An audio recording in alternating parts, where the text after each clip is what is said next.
Hello and welcome to our continuing coverage here from Davos 2023. I'm Shireen Bhan. It's a very cold morning, but it stopped snowing, so that's the only good part as far as the weather is concerned. You know, India is making its presence felt here in Davos like never before. If you walk down the promenade, which is essentially the high street for Davos at the time of the World Economic Forum, you will see several lounges that India has set up. There is, of course, the India lounge set up by the central government. There are state lounges from Maharashtra to Telangana, and there are, of course, a plethora of Indian companies, the tech companies, that have their lounges as well. So there's India quite prominently on display there on the promenade.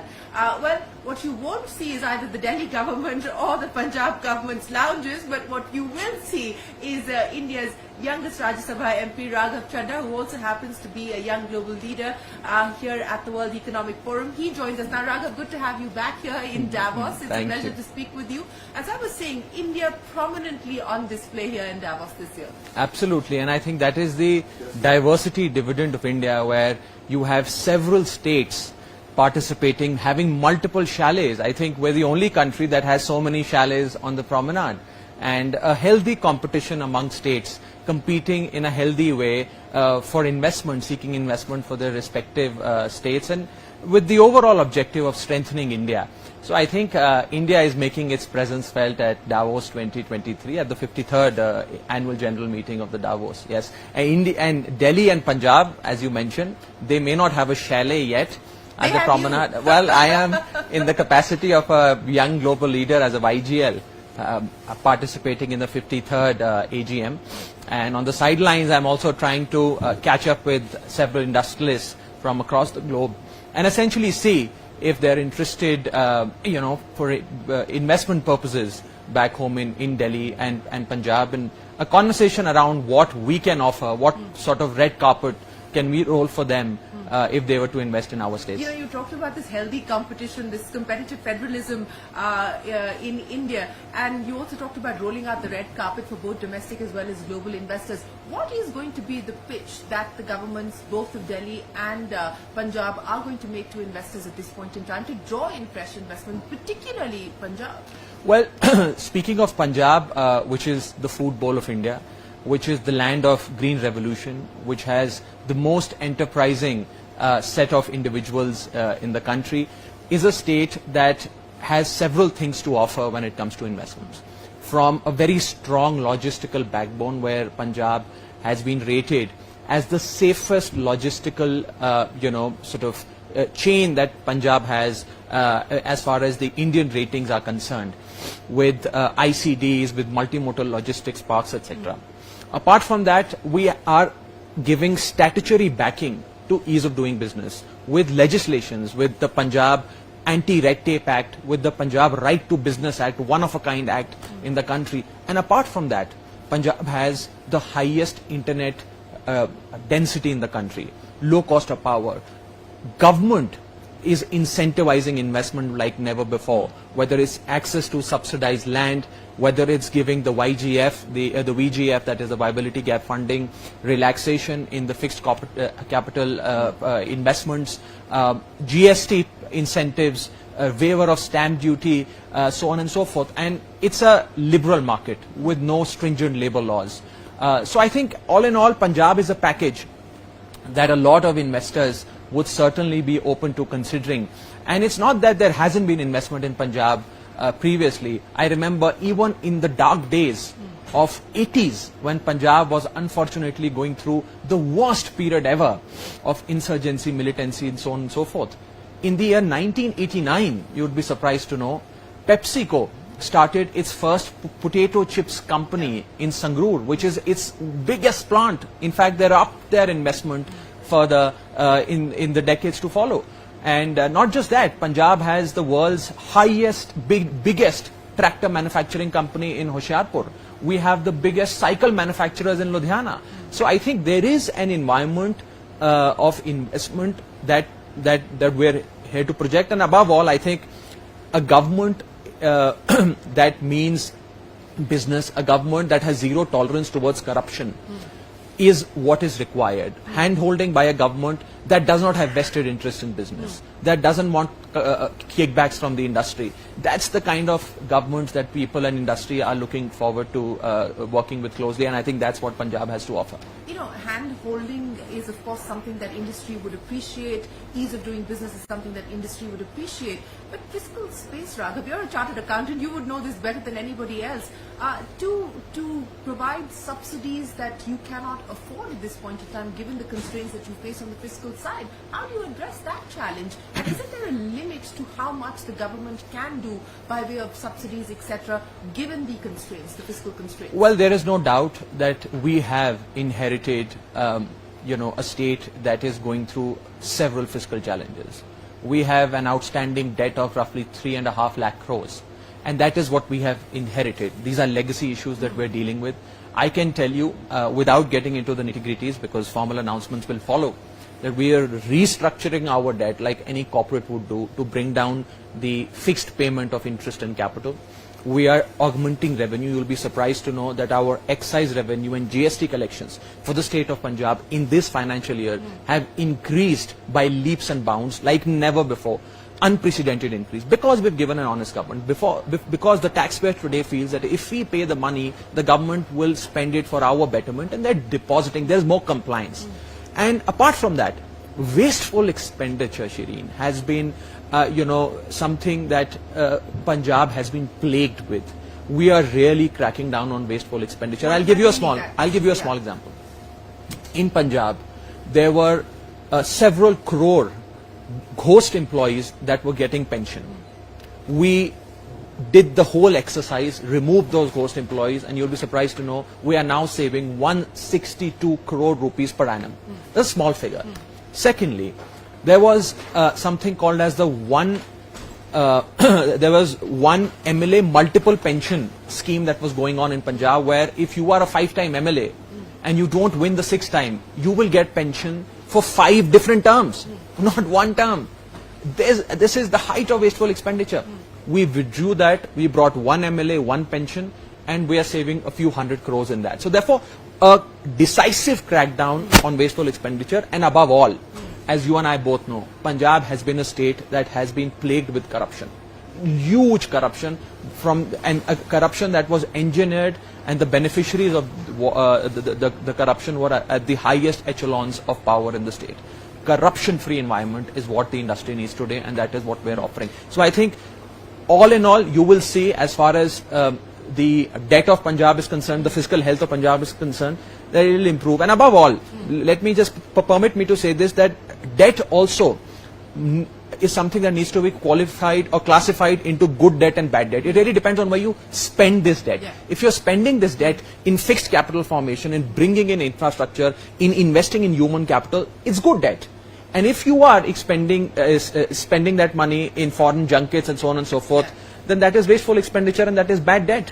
The question is sustainable debt, and well, at 3 lakh crores, whatever you do by way of cost savings with a couple of 100 crores that you just gave us examples of, that's not really going to cut things much. And of course, you need to look at significant mobilization. Absolutely, and we're doing that. Asset monetization, is that going to be something that the government is going to? Well, it would be very early for us to comment on that, but I can certainly say that a restructuring of debt and augmenting several revenue flows is a high priority area for my government, and the health of the government as a standalone entity is not going to impact, or we will ensure is not going to impact the health of standalone businesses in the state.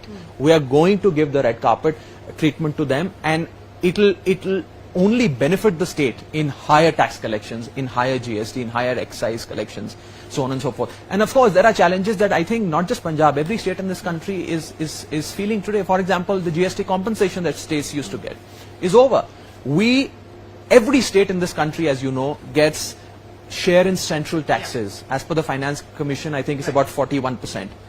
But whatever the state in central taxes pays, a part of it comes to the government, the state government. Now, what this government at the center is doing, and this is of course a global arena, and I don't want to get into petty politics, but I want to highlight a challenge that every state is facing, that instead of raising taxes, the central government is now raising cesses, surcharges, which go into the central pool, and states don't get a share of that. So I think there are several challenges that every state, in that sense, on the fiscal space is facing, and I think all of us will collectively find solutions. You know, speaking of challenges, we just talked about the health of the balance sheet of the state of Punjab, but let's talk about health, Raghav. You know, both Delhi and Punjab, pollution is a scourge at this point in time. You have governments in both states.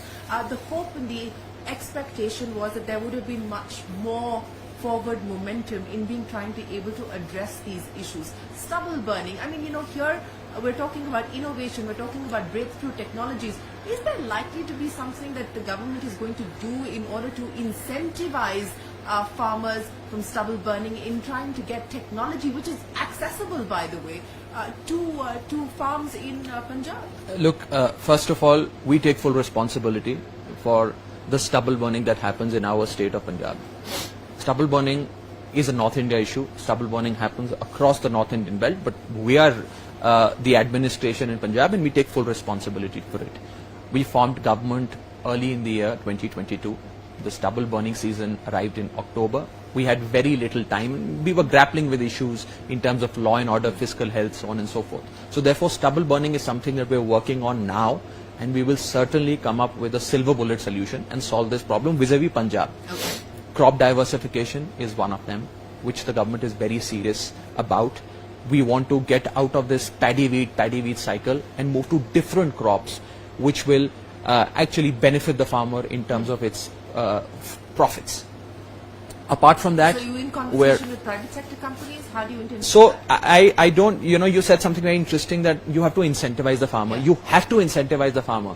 But one of the several ways of incentivizing the farmer is incentivizing the industry to look at stubble as a profitable business. And that is one of the most significant conversations that I'm going to have at the World Economic Forum with several industry leaders as to how we can use this stubble in ways you know, that can lead to profitable business ventures, whether it's production of ethanol, whether it's biogas, whether it's farm to fuel, so on and so forth. So therefore, that's a conversation that I am... Can I tie you down to a timeline, Raghav Chadha? Because I think everyone, you know... I am equally worried, I tell you. It's not just about being worried, but it's also about having some visibility on when we are going to see an execution roadmap. Can I tie you down to some timeline? Yes, by the time we sit in this building behind the you know, beautiful Swiss Alps next year, you will find solutions and you will find concrete results. As far as I am promising that. Yeah. Okay, you're promising that here on live television, and we're going to hold you. We will do our very best. Yes, with good, clean intentions, we will be able to show you a significant change in terms of air pollution that is originating from my state. You know, one of the things that the Delhi government has done well, and that is on electric mobility. It is today, I think, amongst states the highest in terms of pushing the electric mobility numbers. What more can we expect on that front, and do you believe that again there needs to be a review now in terms of subsidies, etc.? Do you think because enough momentum has come in as far as seeding electric mobility is concerned, will there be a review? I think states among themselves have you know, identified ambitious targets for going green, and targets to generate 50-60% of their overall energy needs through renewable energy, to you know, arrive at a net zero emission sort of objective. And EV policy is just one of the several ways of doing that, and I think Delhi government has one of the most progressive EV policies in the country. Industry has very well received it. The think tank of the Delhi government, the Environment Minister and the Chief Minister, Mr. Arvind Kejriwal, are in constant contact with the industry, even when it comes to nitty-gritties of putting up charging stations. What more tweaking is required in the subsidy or the incentive structures. So I think we are open to more you know, responses and consultations with the industry, and I think you know, the EV policy of Delhi is certainly going to pave way for EV policies of several states. In fact, in Punjab, we're likely to come up with an EV policy very soon. Okay, an EV policy for Punjab very soon as well. You know, I want to ask you this, Raghav, you're here as a YGL, as a young global leader. You're the youngest Rajya Sabha MP as well. You know, what has the last few years in politics taught you? Because many leaders that I've spoken to both globally as well as in India, have always said that reform is the art of the possible. How do you look at the issue of reforms in your experience of having been in politics now for the last few years? Well, I think reform is something that's constant in every facet of life, whether it's politics, governance, administration, or personal life. And I think if you don't change with time, if you don't innovate, if you don't reform with time, you are bound to lag behind. And I think whether it's domestic politics back home, whether it's industry or whether it's government, it's survival of the fittest. And you can remain fit or become fittest only when you bank upon reform and innovation.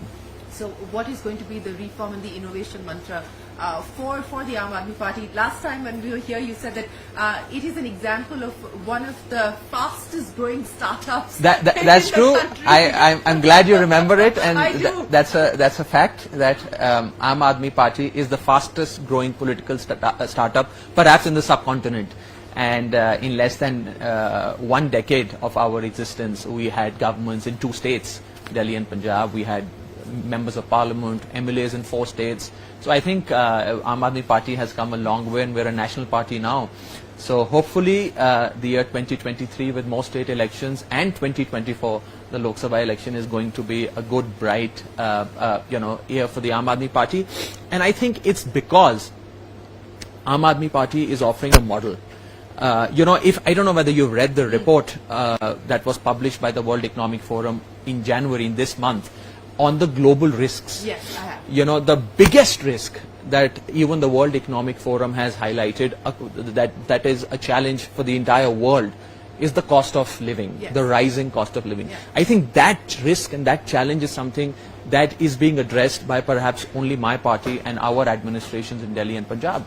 We're investing in human capital. We're bringing down the cost of living by giving them a life of dignity, with free electricity up to a certain limit, with access to quality water, quality free healthcare, good quality free education. So we're investing in the human capital and therefore bringing down the cost of living. When the cost of living comes down, of course the purchasing power goes up. Of course there is more demand. Of course more demand leads to more consumption. More demand, more consumption leads to more supplies, more production, and then the economic cycle, of course, takes on progressively. So I think that one challenge and that one model is something that my party alone is offering to the people of the country, and I hope that the Kejriwal model of governance that we talk about moves from Delhi and Punjab to different parts of the country very, very soon. Well, Raghav Chadha, we wish you the very best of luck, and Thank you. And I look forward to having this conversation with you again, because you have promised that we are going to see forward movement on the crucial issue of pollution, on the issue of stubble burning, and of course crop diversification as well.